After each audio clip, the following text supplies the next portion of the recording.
So, as a couple of you would probably know, I was a Danganronpa hater. Certified hater of the franchise. For very, very stupid reasons. I thought it seemed corny. The two people that I knew that were into it were weird as hell.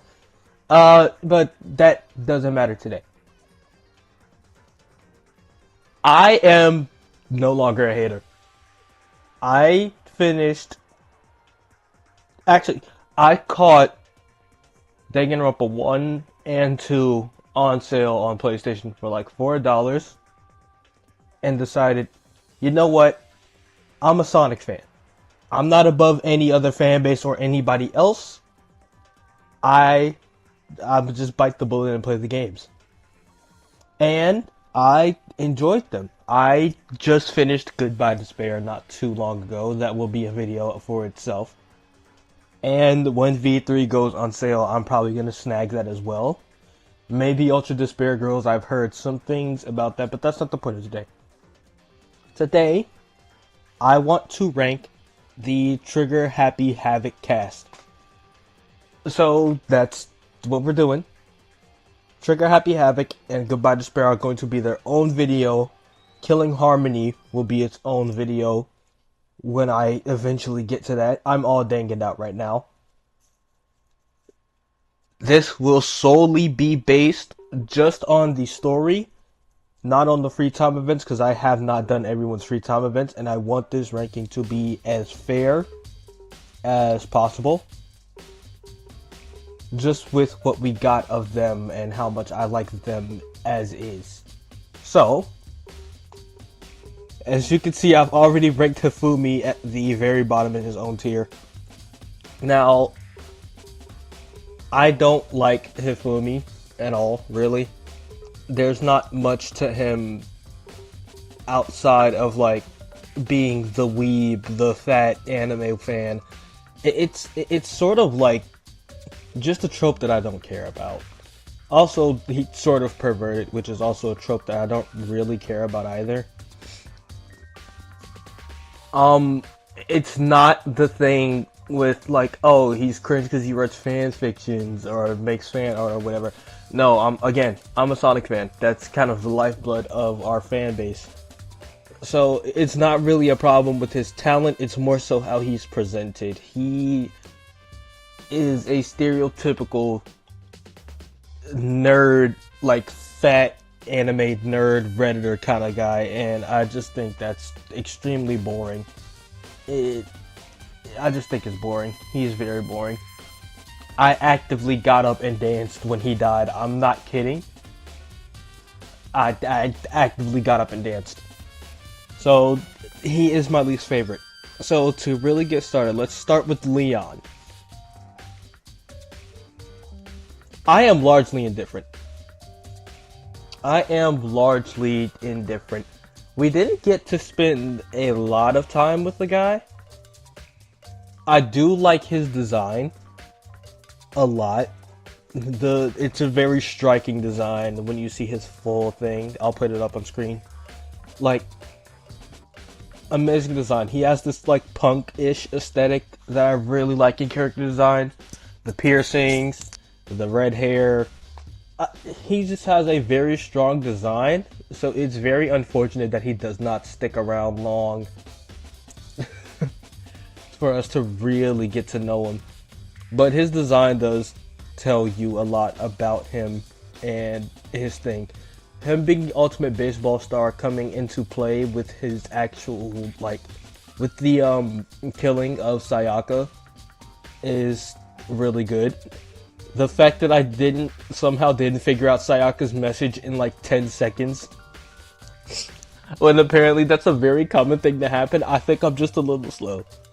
But yeah, I'm largely indifferent to Leon. Like his design. As a character, he's just indifferent to him. Chihiro! Go. If it wasn't for Chihiro and Ultra Ego, everything would have been screwed. So much of everything would have been screwed if it were not for Chihiro. I love his character. The ideal of wanting to become stronger for himself, the way that it was talked about is very touching. It's mainly Alter Ego here that's really the star of the show, because time I did come to quite like them. So he is top tier, top tier. Literally, if it wasn't for him, Makoto would have died unfairly. If it weren't for him, we wouldn't have had Alter Ego, who just came in clutch. So, Mondo, I fuck with you heavy. Mondo is just a character archetype that I vibe with. I like a tough guy who is also, at the end of the day, very kind. Yes, he's brash, he's loud, he's rude, but at the end of the day, he doesn't really mean harm to anyone else.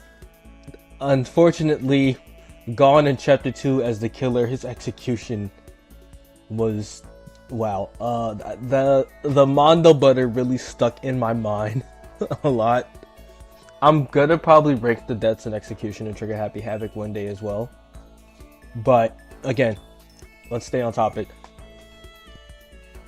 He reminds me a little, his design sort of reminds me of like a bit Josuke, a bit more aggro though, like a bit more aggressive. It's the pompadour. Also, he reminds me a little bit of Kuwabara as well. So for that, he gets I fuck with you heavy. Again, I just really like his design and his character. Taka.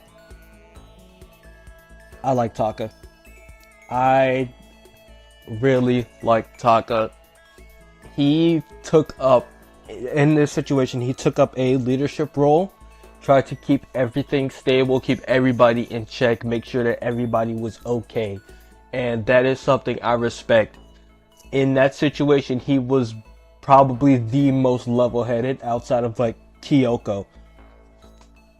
So it was nice to have him around for most of the game, honestly. He made it to chapter 4, that's what, like 6 chapters? Yeah, he made it through most of the game. Actually, no, he died in chapter 3. Yeah, he made it through like half the game, which is unfortunate. His death is unfortunate because it seemed like he was about to get a character arc with some really good development. But he unfortunately just... I feel like he got snuffed a little bit, honestly. I'm gonna talk about this later when I get to someone else, but I feel like he got snuffed, and I feel like somebody that survived he should have been the one to survive instead of somebody else. I'm gonna get to that though. But yeah, all around, I like Taka. I like his character. He is a very respectable person. I can get behind what he was trying to do. And I really do wish that he got to actually have an arc. Celeste! That's my goat. Put her ahead of Chihiro. That's my goat. That's just my goat. I adore Celeste's design. It's so pretty. She is so pretty. Also, bar none, outside of like Junko, outside of the mastermind Junko Monokuma, just the smartest character. Like, bar none, just the smartest one in the smartest killer. Is what I mean. Obviously, like, people like Kyoko, Byakuya, they're smarter than she is. But it was by far the smartest killer. And it's unfortunate that she had to be a killer. I wanted her to stick around to the end of the game, but, like, I understand why. The money motive, I already had a feeling it was going to get her more than anyone else. But again, great character. She was smart. She was useful, actually. She was just kind of fun to spend time with as well. So yeah, again, Celeste, probably my favorite. Sakura, also up there. Also up there.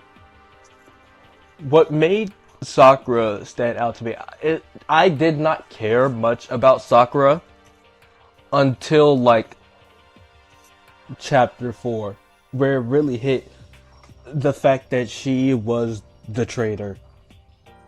And yet, she sacrificed herself so everyone would like stop fighting and just focus and get along so we could make it out of this. That is very noble of her. Despite the fact that she was forced into this position because Monokuma took over her family's dojo. That's been like a thing for 300 years. The fact that she chose her friends, these people that she has known for, in their mind, maybe like a week at max at this point, a couple weeks max at this point, she is very selfless. Her death and trial were the best in the game, in my opinion. She was just a very selfless, very kind-hearted, very level-headed person, and I really respect that out of her. And her impact in Chapter 4 and throughout the rest of the game, that was felt. And she even gets a statue in Danganronpa 2, which it made me tear up a little bit, I'm not gonna lie to you. Murako. I have not read Danganronpa If, but her time as Junko... Well, that's Murako Junko. But, I'll throw her in F. I'll throw her in... Actually, no, I have to throw her in a different... No, actually, no. Hold on. Oops, I am fucking shit all the way up. Go back. I have to make a new tier. I have not read Danganronpa If, so she is going to be sort of in this unranked hellhole. Still better than Hifumi. Genocide Jill. She's just funny. She's just funny. It was really interesting to just outright, in a murder mystery killing game, just have a serial killer just in the cast, just stick around. She kept me on edge all the time a little bit, but like, no, her just like being there was a little bit like kept me on edge, and I find that fun. She was really fun to watch. I think she's funny. She's funny. So for being funny, she gets an S tier. Makoto. Go. I love characters that represent hope. It's simple as that. I like characters that represent hope. Makoto being the ultimate lucky student, and in proxy, not in proxy, but he is the ultimate hope and the ultimate lucky student. I find that a very interesting character trait. Even him being sort of lucky throughout these cases.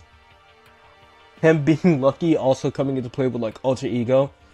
I do like that.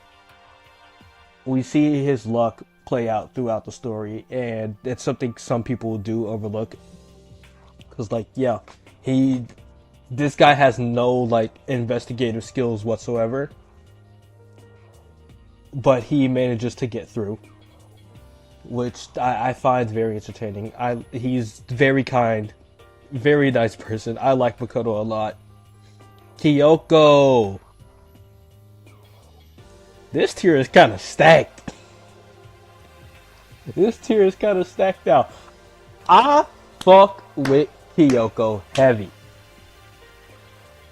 She's goated. The way that she like led Makoto through some of these without like exactly telling him, I like that. I like that. She's cool. She's just cool. Her, I had a feeling about her ultimate talent. Her being the ultimate detective was, I think, kind of obvious by like case two, because she was the main one that were like on these cases. So I figured she was a detective, but that doesn't take away from her character. Her dynamic with Makoto is really fun too. Her like searching for her dad so she could properly just disconnect herself was honestly kind of touching as well. The fact that she didn't get to do that was actually a bit sad to me. But yeah, Kyoko, go. Byakuya. I like Byakuya. He's not up here. He's not up here with everybody else. But I do like Byakuya. The odd, I wouldn't say odd man out. He thinks he's above everyone else, and it shows very well in this story. He goes out of his way to tamper with the crime scene in chapter 2, just because. I'm pretty like 90% sure it was a way to somewhat test Makoto. But I do like his relationship with Makoto. It's odd. Like, he respects him, but he doesn't. He respects him and he won't admit it. I do like Byakuya. I didn't think that I would like him as much as I did. But I really did end up liking Byakuya. And how he did challenge Makoto throughout the story. Toko herself, I'm like, she cool. She cool. She alright. Yasuhiro. Yeah, remember when I said I'd trade somebody for Taka's being a good survivor? Yeah, it's this guy. The epitome of The epitome of just I guess he alright. Actually, no, these two should be swapped. These two should be swapped, actually. He didn't really do anything for me, personally. And he wasn't much used during the cases, either. I didn't really find him all that funny or interesting. No hate to Yasuhiro fans. I'm sure y'all got y'all reasons, but like for me personally, he just didn't really do much for me. I guess, bro. He was nice. Maybe a stoner. That's like the most interesting thing about him. The headcanon that he's a stoner. Hina. I like Hina. Poor girl. She was trying to keep it together so hard. She did. She held it down. Yeah, she held it down. Just all around a solid character. I don't have much to say, but she's just solid. I do like her. Junko. Glorious Queen.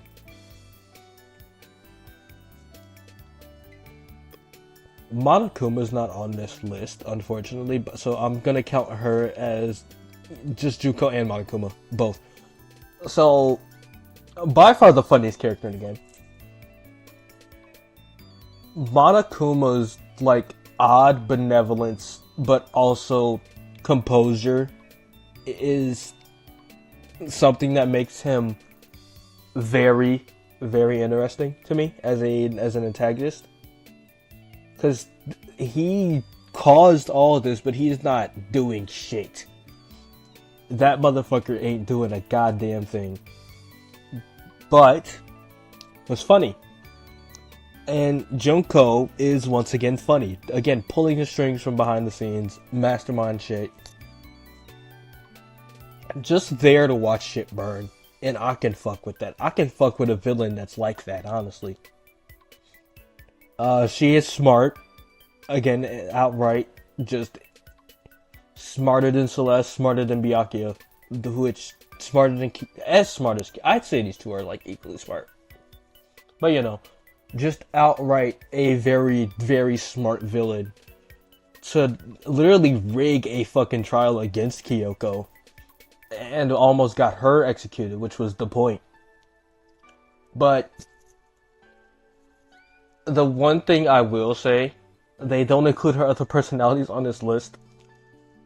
There is just one of her personalities that I'm just like outright just about. But I do like the multiple personality thing. How quickly she gets bored of her own bits. That's a very interesting character trait. Also great design. I haven't been saying that for a lot of these characters, but a lot of them ones do indeed have great designs. Especially her being the like ultimate despair, ultimate fashionista, whatever. She's really solid. Sayaka.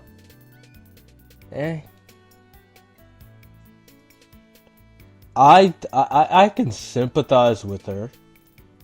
I like her well enough to get Makoto's emotional like attachment and distress, but that's about it. Murako Junko, I'll fuck with you heavy. Again, funny, pretty funny character.